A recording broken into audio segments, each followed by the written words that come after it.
This channel does not promote any violent, harmful, or illegal activities. All content provided by this channel is meant for an educational purpose only.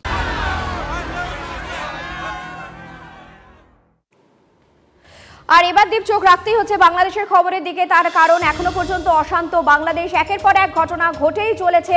বাংলাদেশে চরমে ভারত বিদ্বেষ, ভারতের উদ্দেশ্যে হাস্যকর হুঁশিয়ারি দিচ্ছেন সেখানকার মৌলবাদীরা। নির্বিচারে চলছে হিন্দু নিধন, যার জেরে বিশ্বজুড়ে নিন্দার ঝড়। এই আবহে বাংলাদেশের সরকারি আধিকারিকদের বিদেশ ভ্রমণে নিষেধাজ্ঞা জারি ইউনূস সরকারের। কথা বলবো, আমাদের সঙ্গে টেলিফোনে রয়েছেন আমাদের প্রতিনিধি জ্যোতির্ময় কর্মকার। জ্যোতির্ময়, আর কি তথ্য উঠে আসছে? দেখো, বাংলাদেশের বিভিন্ন এমবাসিগুলিতে যে আধিকারিকরা নিযুক্ত ছিলেন এবং সেই এমবাসিগুলি বিভিন্ন দেশে ছিল, যখনই বাংলাদেশের মাটিতে পট পরিবর্তন হয়, শেখ হাসিনাকে উৎখাত করা হয়, তখন ফরেন সার্ভিসে সেই সমস্ত অফিসারদের অনেকেই তারা আর দেশে ফেরেননি, তারা সেই দেশে থেকে গিয়েছেন বা অনেকেই আমেরিকা বা ইংল্যান্ডে আশ্রয় নিয়েছেন।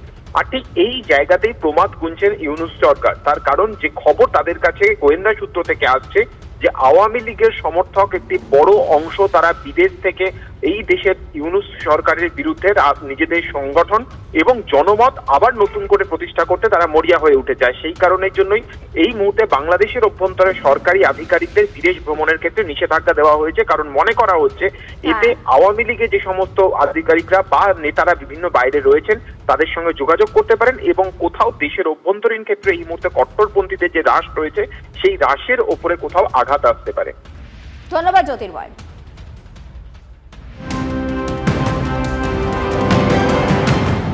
নজর রাখবো এই মুহূর্তে একটি ব্রেকিং নিউজে। বাংলাদেশে কি আবার ঘাঁটি করার চেষ্টা করছে আরাকান আর্মি? বাংলাদেশ সীমান্তের খুব কাছেই পৌঁছে গেল আরাকান আর্মি। সীমান্ত লাগোয়া মায়ানমারের শহরের দখল নিয়েছে আরাকান আর্মি ইতিমধ্যেই। নিরাপত্তার কারণে নৌ চলাচল বন্ধ টেকনাফ সেন্ট মার্টিন রুটে। আরাকান আর্মিকে ঠেকাতে জোর টহল বিজিবি ও কোস্ট গার্ডের।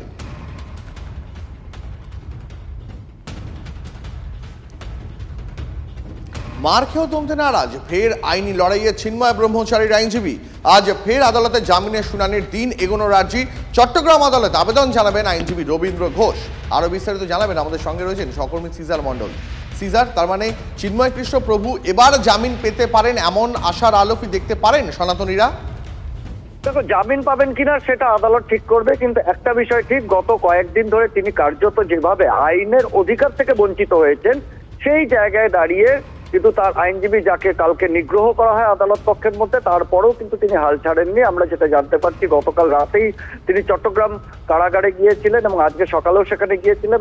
ওকালতনামা সংক্রান্ত যে জটিলতা ছিল সেই সমস্ত কাটিয়ে আজকে ফের চট্টগ্রাম আদালতে তিনি জামিনের আবেদনের শুনানির দিন এগিয়ে নিয়ে আসার জন্য আবেদন জানাবেন এবং তারপরেই স্পষ্ট হবে যে আইনি পথে লড়াইটা কোন দিকে যাচ্ছে এবং চিন্ময় কৃষ্ণ ব্রহ্মচারী কবে পর্যন্ত জামিন পেতে পারেন।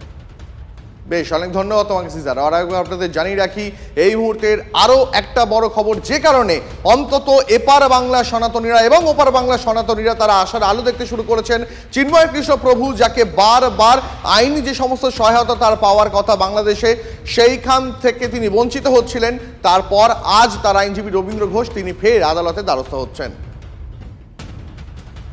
আর আপনাদের জানিয়ে রাখি আরো একবার জানিয়ে রাখি আপনাদের এই মুহূর্তে লেটেস্ট আপডেট। আমরা কথা বলেছিলাম চিন্ময় কৃষ্ণ প্রভুর আইনজীবী রবীন্দ্র ঘোষের সঙ্গে। TV9 বাংলাকে তিনি জানিয়েছেন ইতিমধ্যেই তিনি চট্টগ্রাম আদালতে পৌঁছে গিয়েছেন এবং এর পরবর্তী যা সমস্ত আইনি প্রক্রিয়া আছে সেগুলো ইতিমধ্যেই তিনি শুরু করতে চলেছেন। এই মুহূর্তে লেটেস্ট আপডেট জানিয়ে রাখলাম আপনাদের।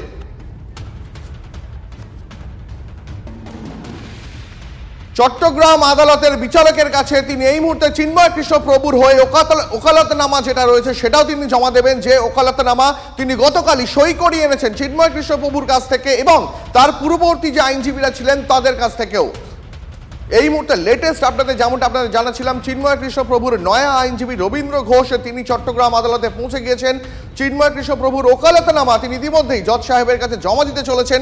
TV9 বাংলাকে টেলিফোনে বাংলাদেশ থেকে এমনটাই জানালেন রবীন্দ্র ঘোষ।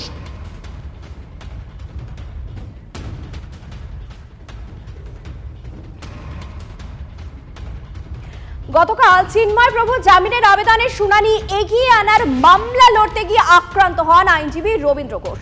তাহলে কি হিন্দু সন্ন্যাসীকে এভাবেই বিনা বিচারে জেলবন্দি করে রাখা হবে বাংলাদেশে? নিন্দার ঝড় উঠছে বিশ্বজুড়ে।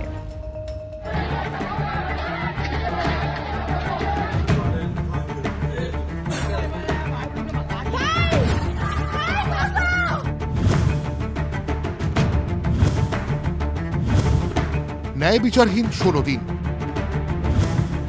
বাংলাদেশে সংখ্যালঘু হিন্দুদের উপর নির্মম অত্যাচারের নিদর্শন। সন্ন্যাসী চিন্ময় কৃষ্ণ প্রভু গত 25শে নভেম্বর থেকে বিনা বিচারে তিনি চট্টগ্রামের জেলে বন্দী, যার প্রতিবাদ চলছে বিশ্বজুড়ে।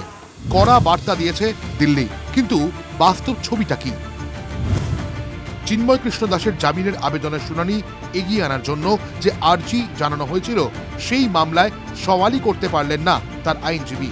বিচারকের সামনেই তাকে কট্টরপন্থীরা নিগ্রহ করে বলে অভিযোগ। শেষ পর্যন্ত উপযুক্ত ওকালতনামা না থাকার কারণে চিন্ময় কৃষ্ণ প্রভুর আবেদন খারিজ করে দেন চট্টগ্রাম আদালতের বিচারক। আমাকে যখন আমার অ্যাপ্লিকেশন গুলো মুভ করি, আমার পিছন দিক দিয়ে একজনে ধাক্কা দিয়ে, আমি আশা করতে পারি নাই আইনজীবীরা কি করে সন্ত্রাসী করতে পারে।